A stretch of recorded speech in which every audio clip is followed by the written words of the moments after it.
오늘 본문은 하나님과 이스라엘 백성이 언약을 맺는 장면입니다. 신랑 하나님과 신부 이스라엘 백성의 결혼식입니다. 결혼식장은 신의 광야입니다. 예물은 반지가 아니라 짐승의 피입니다. 음식은 짐승의 고기입니다. 피로 얼룩진 결혼식이라고 할 수 있죠.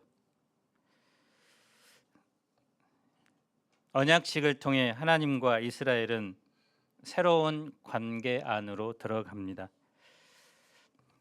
언약 백성이 누리는 복이 무엇일까요? 우리는 언약 백성으로 어떻게 살아가야 할까요? 3절을 봅시다. 모세가 하나님의 말씀을 듣고 산에서 내려옵니다. 하나님께 들은 모든 말씀을 모세는 백성에게 그대로 전합니다. 그러자 백성들이 한 목소리로 응답합니다. 여호와께서 말씀하신 모든 것을 우리가 준행하리이다. 그 후 모세는 여호와의 모든 말씀을 글로 기록합니다. 고대 근동 지방에서 언약을 체결할 때 그 내용을 기록하여 문서로 남기는 것은 관례적인 일이었습니다. 언약의 내용이 문서화됨으로써 언약을 체결하는 두 당사자가 나중에 그런 언약을 맺은 일 없다고 시치미를 떼거나 언약의 내용을 슬쩍 변경시키거나 그 언약을 어기지 않도록 하기 위한 조치입니다. 드디어 언약식이 이루어지는 날이 밝았습니다. 결혼식 날 우리는 무엇 하죠? 단장하러 가겠죠. 모세는 아침 일찍 일어나 백성들이 있는 시내산 아래에 제단을 쌓습니다. 또한 이스라엘 12지파를 상징하는 12개의 돌 기둥을 세웁니다.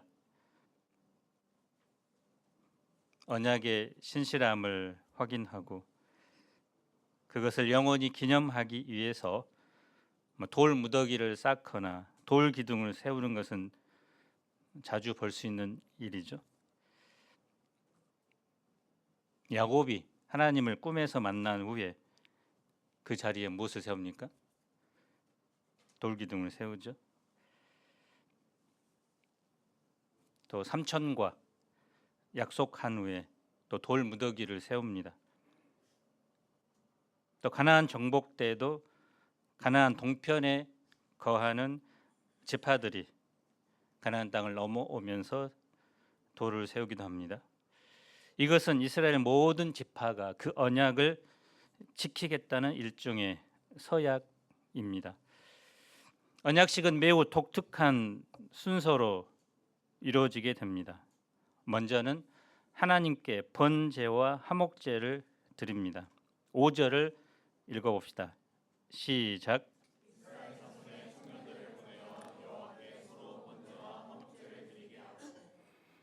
아직 제사장이 세워지기 전입니다. 그래서 신실한 청년들이 임시 제사장 역할을 합니다. 번제의 온 의미는 위로 올라가다는 뜻입니다. 희생 제물의 가죽을 제외한 몸 전체를 불에 태워서 그 올라가는 향기로 하나님께 드리는 것입니다. 하나님께 대한 온전한 충성, 또 전적인 헌신을 표현하는 제사라고 할 수 있습니다. 또 화목제는 화평을 가지다, 교제를 나누다라는 뜻인데요.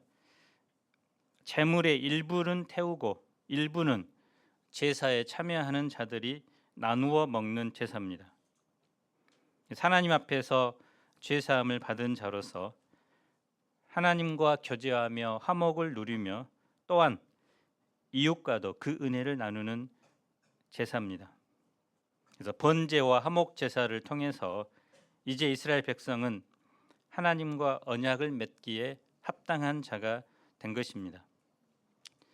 다음으로 제물의 피를 제단에 뿌립니다. 6절을 읽어봅시다. 시작.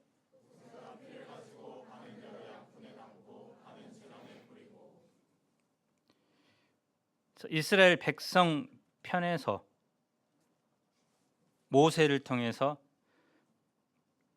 거룩하신 하나님 앞에 서기 위해서 죄를 속하기 위해 피를 뿌립니다.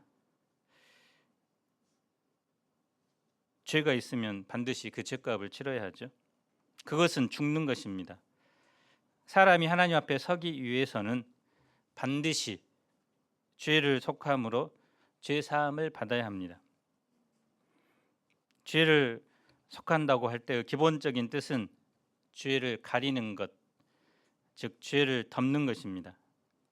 어떻게 죄를 가릴 수 있을까요? 숨긴다고 가릴 수 없죠. 자기의 죄를 대신하여 죽음의 형벌을 당한 제물의 피로서만 가릴 수 있습니다.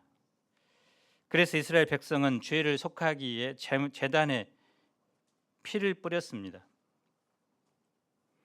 제물의 피가 그들을 가리고 덮게 되고, 그래서 하나님이 그들을 보실 때는 죽은 제물의 피를 보시게 됩니다. 이 피로 인해 언약 백성들이 거룩해지고 하나님께 나아갈 수 있는 길이 열린 것입니다. 그런데 죄를 지은 것은 사람인데 어떻게 짐승의 피가 사람의 죄를 덮고 가리고 하나님 앞에 설 수 있게 할까요? 짐승의 피 자체가 그런 능력이 있기 때문이 아닙니다. 짐승의 피는 장차 예수님이 십자가에서 흘리실 피를 일시적으로 대변해 줍니다. 예수님이 오시기 전까지의 구약 시대에는 짐승을 죽여 제물로 드리면서 그 피를 받아 제단에 뿌림으로 죄를 속하게 되었습니다. 그러나 예수님이 오신 이후에는 예수님의 십자가의 피가 우리의 죄를 속할 수 있게 되었습니다. 그래서 우리가 하나님께 나아가고 하나님께 예배 드릴 수 있는 것은 예수님의 피의 공로 때문입니다. 예수님의 피가 없다면 우리가 이 자리에 나와서 예배할 수 없습니다. 세 번째 순서는 언약서를 가져다가 백성에게 낭독하여 듣게 하는 것입니다. 7절을 읽어봅시다. 시작.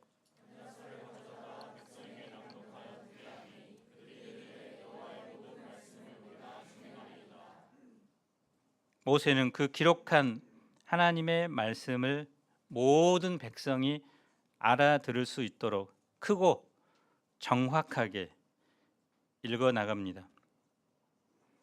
주례사를 한 것입니다. 백성들은 이번에도 여호와의 모든 말씀을 우리가 준행하리이다라고 큰 소리로 대답합니다.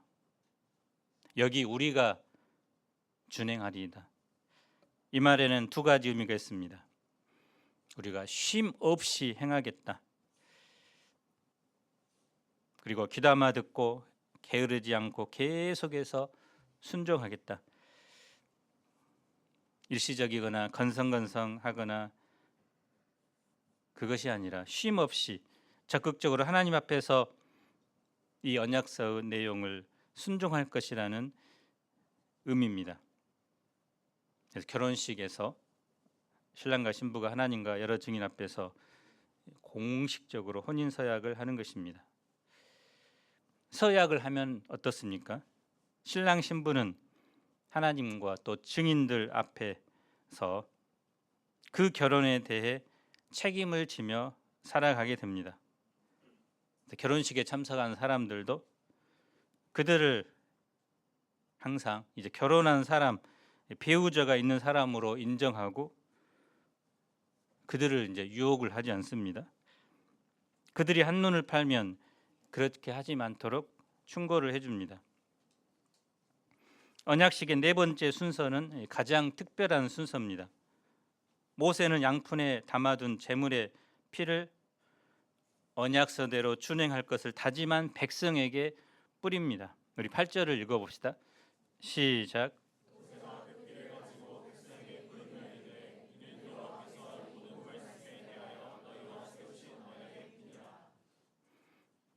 앞에서 제단에 뿌린 절반의 피는 이스라엘 백성들 편에서 하나님 앞에 뿌린 피였음을 살펴보았는데요. 이스라엘 백성은 이를 통해 하나님과 언약을 세우기에 합당한 자가 되었습니다. 그런 후에야 언약을 세웠는데요. 그러자 하나님께서도 모세를 통해서 그들에게 피를 뿌리셨습니다. 이는 여호와께서 이 모든 말씀에 대하여 너희와 세우신 언약의 피니라. 하나님께서 이 모든 말씀에 대해 그들과 세운 그 언약은 무엇입니까? 이것을 흔히 옛 언약 또는 신의 산 언약이라고 부릅니다. 그것은 출애굽기 19장 5, 6절에 나온 내용입니다. 함께 읽어봅시다. 시작.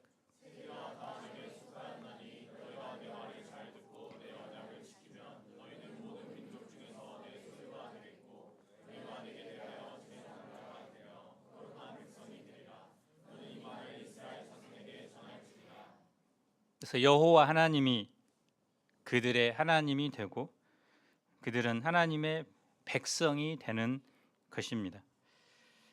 하나님의 소유 제사장 나라 거룩한 백성이 되었다는 그 언약이 이제 맺어지게 됩니다. 하나님은 이런 약속을 위해서 모세를 통해 그들에게 피를 뿌리셨습니다. 그래서 그 피를 언약의 피라고 부릅니다. 피로 맺은 언약이 된 것입니다. 피에는 뭐가 있죠? 생명이 있습니다.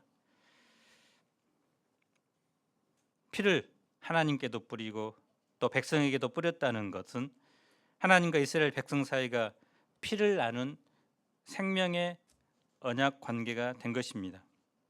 뿐만 아니라 피를 뿌린 것은 또한 생명을 걸고 이 언약 관계를 지켜야 한다는 것을 의미하기도 합니다. 언약 체결에서 중요한 것은 이 언약이 일방적으로 세워진 것이 아니라 하나님과 이스라엘 백성 상호 간에 맺어진 쌍방적인 언약이라는 것입니다. 그래서 만약 언약 당사자 가운데 어느 한쪽이 언약을 지키지 못할 경우 언약 파기자는 피 흘리고 죽은 그 짐승의 운명처럼 될 것이라는 말입니다. 원래 이 언약이라는 말, 이 베리트는 자른다라는 뜻입니다. 고대 언약은 짐승을 쪼개어 피를 흘리는 의식을 통해 언약을 맺었습니다.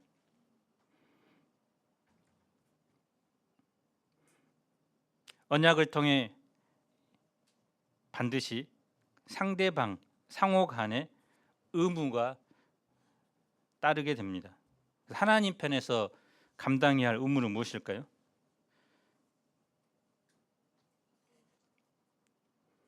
이스라엘 백성들을 항상 돌보고 언제나 지키는 것입니다.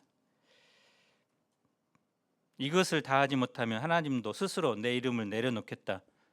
이런 의미가 언약 속에 담겨 있습니다. 또 이스라엘 백성에게 부과된 언약적 의무는 뭡니까?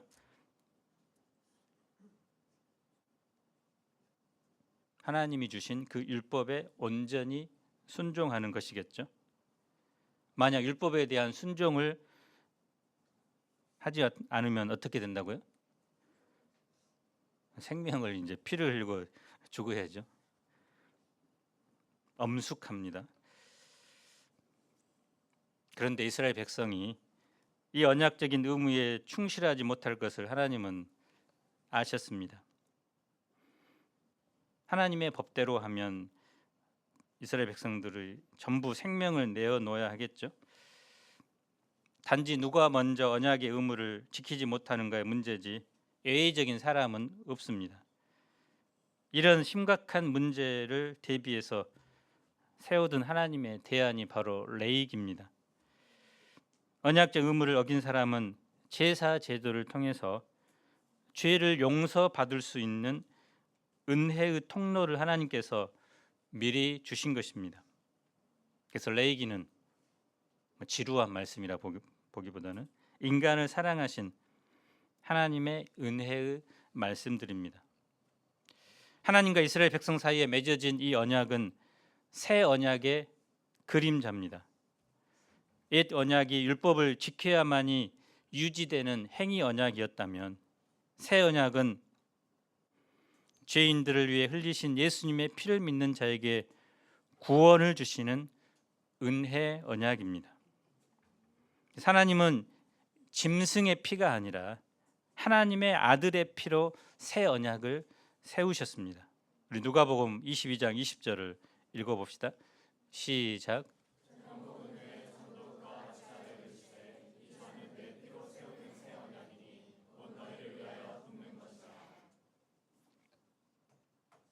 짐승의 피가 아니라 누구의 피입니까? 예수님의 피죠. 십자가에서 흘린 예수님의 피는 짐승의 피와 달리 완전한 피입니다.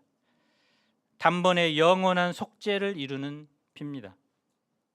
하나님과 백성 사이의 모든 죄의 장벽을 일시에 무너뜨립니다. 그래서 누구든지 하나님께 가까이 나아갈 수 있는 피입니다. 히브리서 9장 13절 14절은 그 피의 효력을 이렇게 설명합니다. 한번 읽어봅시다. 시작.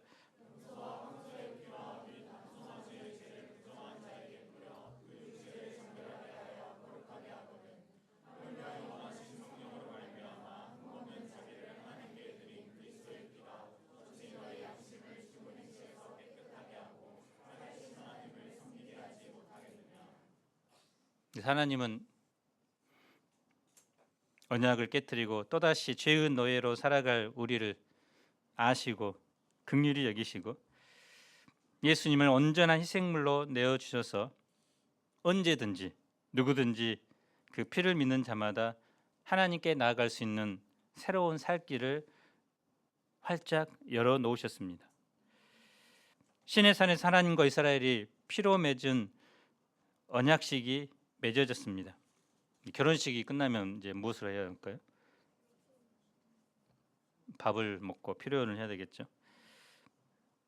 여기서도 언약을 막 체결한 하나님과 이스라엘 백성이 함께 식사하는 장면이 기록됩니다. 9절 10절을 봅시다.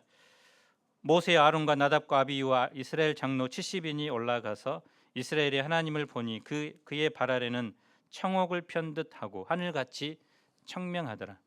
그래서 오늘 본문에서 가장 놀라운 장면은 바로 10절입니다.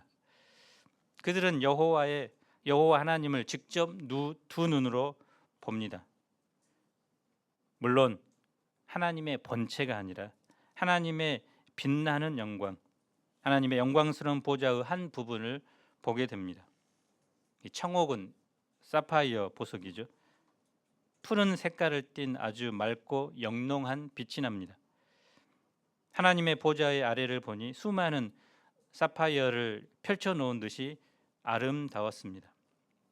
11절을 우리 읽어봅시다. 시작.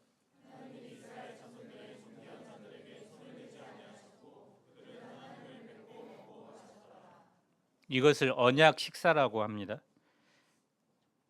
언약을 맺은 뒤 언약 당사자들이 함께 식사를 나누며 우의를 다지는 것은 언약 체결 의식에 반드시 뒤따르는 요소입니다. 당시 이스라엘 지도자들이 먹었던 음식은 앞서 하나님께 드렸던 화목 제물입니다. 이러한 모습은 궁극적으로 화목 제물인 예수 그리스도의 희생을 기초로 해서 하나님과 성도 사이에 영원히 회복된 그 관계를 기념하여 베푸신 성찬 예식을 상징하기도 합니다. 신약 시대의 언약 식사물은 바로 예수 그리스도의 몸입니다. 예수님은 마가복음 14장 22절에서 이렇게 말씀하셨습니다. 예수께서 떡을 가지사 축복하시고 떼어 제자들에게 주시며 이르시되 받으라, 이것은 내 몸이라. 그래서 이스라엘 장로들이 하나님 앞에서 화목 제물을 먹었던 것처럼 우리는 새로운 언약의 제물 되셔서 십자가에 달려 돌아가신 예수님의 찢어진 살을 상징하는 빵을 먹고 주님께서 흘리신 피를 상징하는 포도주를 마시게 됩니다. 바로 그 성찬 때 우리는 임재하시는 주 하나님과 함께 공동 식사를 하게 됩니다. 또한 그런 말미암아 우리는 하나님께서 택하신 언약 공동체임을 다시 한번 깨닫게 됩니다. 그리스도 안에서 그리스도의 몸과 피를 통해 우리는 하나님과 영원한 언약 관계로 들어갔습니다. 구약의 모든 언약은 새 언약의 십자가에서 다 완성되었습니다. 그래서 예수님의 십자가 사건은 철저하게 언약적인 사건입니다. 십자가에 달리신 예수님의 언약의 피가 우리에게 뿌려졌고 십자가에서 찢어지신 예수님의 몸을 통해 우리는 성찬에 참여하게 되었습니다. 우리는 예수 그리스도의 흘리신 보배로운 피로 죄 사함을 받았고 그를 믿음으로 인해 이제 은혜로 말미암아 언약 백성이 되었습니다. 그래서 언약식은 이미 이제 체결되었죠. 우리는 이미 이제 다 결혼했습니다. 기혼자들입니다. 그렇다면 예수 그리스도로 말미암아 주어진 이 새로운 언약의 당사자인 우리는 어떻게 살아야 할까요? 우리의 언약적인 의무가 무엇일까요? 어제까지 이제 싱글로 살았던 형제 자매들이 결혼식을 하고 나면 남편, 아내로 변하죠. 자기 정체성을 잊지 않으려고 결혼 반지를 끼고 다닙니다. 없네요, 지금.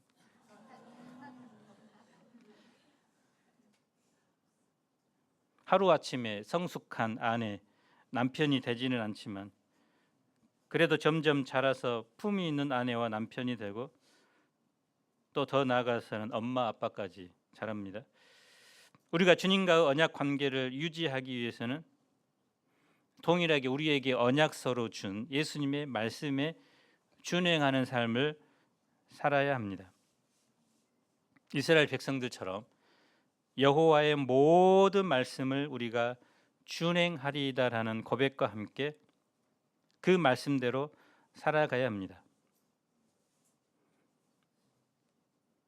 하나님이 베푸신 은혜로 인해서 이제 감사함으로 하나님에 대한 뜨거운 사랑 때문에 기쁨으로 순종할 수 있습니다.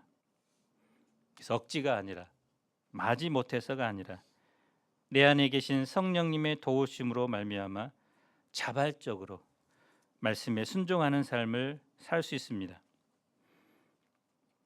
오늘 말씀에 기초해 보면 우리는 생명을 걸고 여호와의 말씀을 지켜야 합니다. 하나님의 말씀은 하나님의 성품과 뜻이 담겨 있습니다. 부부가 살면서 알게 모르게 서로 닮아가듯이 우리도 하나님과 함께하면서 그분의 말씀에 따라 살 때 점점 하나님을 닮은 사람이 됩니다. 하나님의 성품과 모습이 자연적으로 나를 통해서 드러납니다. 더 나아가 언약 공동체 밖의 사람들에게 마음이 갑니다. 그들도 언약 백성이 되도록 돕는 목자의 역할을 하게 됩니다.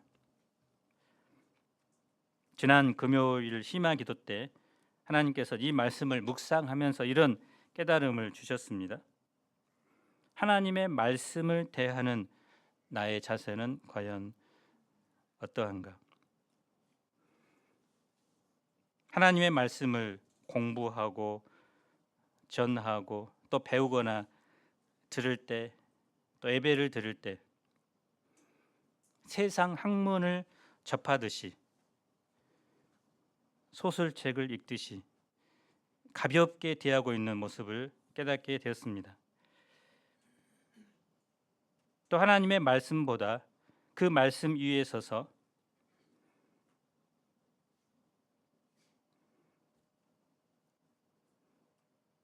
자기의 얄팍한 이성으로 말씀을 판단하고 또 재단하고 평가하고 있는, 하나님의 말씀을 경홀히 여기는 교만한 자임을 발견하게 되었습니다. 그러면서 하나님의 말씀을 대할 때, 하나님의 말씀을 공부하든지 묵상하든지 들을 때 하나님께서 지금 내 앞에서 직접 말씀하시는 그런 마음으로, 두렵고 떨림으로 하나님의 말씀을 대해야 함을 깨닫게 되었습니다. 하나님의 말씀은 영적 유희를 위해 주신 것이 아니라 듣고 순종하기 위해 주신 것입니다. 그래서 하나님의 말씀에 대한 절대적인 경외심을 가져야 합니다. 듣는 것으로 끝나지 않고 그 말씀을 순종하고 삶에서 그 말씀이 드러나야 합니다. 제가 말씀 앞에 새롭게 저의 높아진 마음을 회개하고 경외함으로 하나님이 지금 내 앞에서 직접 말씀하시는 자세로 되어야 되겠습니다. 하나님과 우리는 언약을 맺었습니까? 맺었죠. 그러면 그 언약에 과연 신실하게 살아가고 있습니까? 아내로서 그 언약적 의무를 지키고 있습니까? 우리는 신실하지 못할지라도 신실하신 하나님께서 그 언약을 성취하십니다. 연약하여 죄 가운데 넘어질지라도 그 말씀에 온전히 순종하지 못할지라도 하나님은 그 언약 관계를 여전히 유지하고 계십니다. 우리가 다시 한번 하나님의 언약 백성으로서 하나님 한 분만을 섬기고 또 그분의 말씀을 절대적으로 순종하며 살아갈 수 있기를 간절히 기도합니다. 기도하겠습니다. 예수님의 피로 우리에게 새 언약을 맺으시고 이제 우리가 성령 안에서 기쁨으로 또 자발적으로 또 하나님의 말씀을 순종하며 살게 하시니 진실로 감사합니다.